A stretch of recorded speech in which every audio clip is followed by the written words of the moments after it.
Bonjour, aujourd'hui une vidéo thématique, vous reconnaissez derrière moi le bientôt feu parking Vilaine puisque dans quelques jours il va être fermé définitivement et puis ensuite déconstruit. Alors l'idée ici n'est pas de défendre la voiture en ville, l'idée ici est de rappeler quand même que la destruction de ce parking va enlever 1 million de revenus à la ville. Voilà, dans une ville où les finances sont hyper tendues, qu'elle va coûter plus de 2,5 millions, 3 millions de destruction avec un projet de 30 millions au global.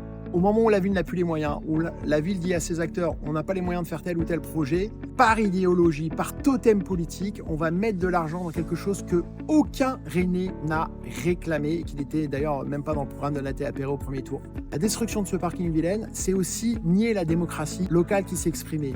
Plus de 500 commerçants ont signé une pétition qui a demandé à la maire de revoir son projet, qui a demandé à la maire de ne pas détruire tant qu'il y avait un projet alternatif qui remplisse l'objet du parking Vilaine. Il y a aussi des clients, plus de 1000 personnes ont signé en demandant de conserver le parking Vilaine tant qu'il n'y avait pas une alternative crédible.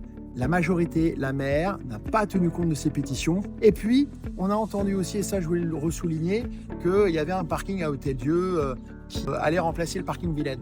Bien les amis, regardez, la pancarte qui a été mise par la ville, vous pouvez constater que le parking d'Hôtel-Dieu n'est même pas mentionné. Je fais un dernier rappel, comme je l'ai fait au conseil municipal du 30 octobre, il faut conserver ce parking et ne pas lancer de grands travaux au cœur de ville pendant quelques mois, comme l'ont demandé plusieurs organismes syndicaux professionnels. On ne peut pas imaginer, à partir du 1er septembre, avoir des palissades tout autour de moi, des grues, des cieuses, du bruit, de la poussière. Rennes a souffert des travaux, les commerçants ont souffert des travaux, les habitants ont souffert des travaux.